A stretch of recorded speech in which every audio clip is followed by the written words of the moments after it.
Praise the Lord. പ്രാർത്ഥന ഒരവസാന കച്ചിത്തുരുമ്പ് പോലെ ഒരു ഭക്തന്റെ ജീവിതത്തിലെ ആദ്യത്തെ ആയുധമാണ്. പ്രാർത്ഥിക്കുന്ന മനുഷ്യൻ പരാജയപ്പെടുകയില്ല. പ്രാർത്ഥിക്കുന്നവൻ തകർന്നു പോകുവാൻ ദൈവം അനുവദിക്കുകയുമില്ല. മർക്കോസിന്റെ സുവിശേഷം 4-ാം അധ്യായത്തിന്റെ 35 മുതലുള്ള വാക്യങ്ങൾ നാം ശ്രദ്ധിക്കുമ്പോൾ, പടകിലൂടെ യാത്ര ചെയ്യുന്ന ശിഷ്യവൃന്ദങ്ങൾ, പ്രതീക്ഷിക്കാത്ത ചുഴലിക്കാറ്റുകൾ അവിടെ യാത്രകൾക്ക് നേരെ വീശി അടിക്കുമ്പോൾ പലവിധമായ പദ്ധതികൾ കൊണ്ടും എങ്ങനെയും രക്ഷപ്പെടുവാൻ പലവിധമായ പരിശ്രമങ്ങൾ നടത്തിയിട്ടും കഴിയാതെ വരുന്ന വേളകളിൽ ഇതാ അവസാനമായി സർവശക്തനായ കർത്താവിനെ അവർ വിളിച്ചുണർത്തുകയാണ്. ഗുരോ, ഞങ്ങൾ നശിച്ചു പോകുന്നതിൽ നിനക്ക് വിചാരമില്ലയോ?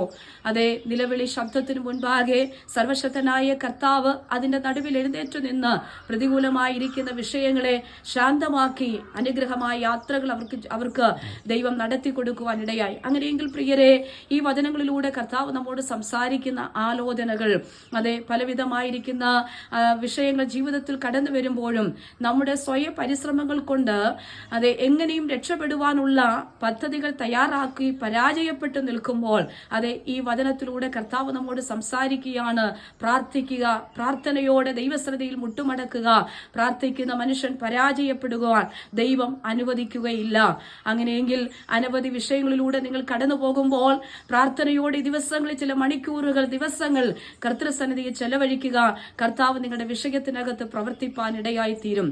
ഒട്ടനവധി ഹാമാന്യ തന്ത്രങ്ങൾ ഇസ്രായേലിയ ജനത്തിനെതിരെ കടന്നു വന്നു. പക്ഷേ പ്രാർത്ഥിക്കുന്ന, ഉപവസിക്കുന്ന ഒരു എസ്തേറും മൊർദെഖായും ഒരു കൂട്ടം ഇസ്രായേൽ ജനതയും അതെ മുട്ടുമടക്കി ദൈവശ്രദ്ധയിൽ വേർവിട്ടിരുന്നപ്പോൾ ആ വിഷയങ്ങൾക്ക് നടുവിൽ സർവശക്തനായ ദൈവം ഇടപെട്ട് തന്റെ ജനത്തിനു വേണ്ടി വലിയ വിടുതലുകളും ഉദ്ധാരണങ്ങളും നൽകി തന്നുവെങ്കിൽ ഇന്ന് പകൽ ഈ വചനങ്ങളിലൂടെ ചിലരോട് കർത്താവ് സംസാരിക്കുകയാണ്.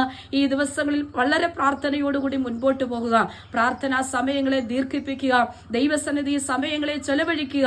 നിങ്ങളുടെ വിഷയത്തിന് കർത്താവ് മറുപടി നൽകുക തന്നെ ചെയ്യും. പ്രാർത്ഥനയോടെ മുൻപോട്ട് പോകുക.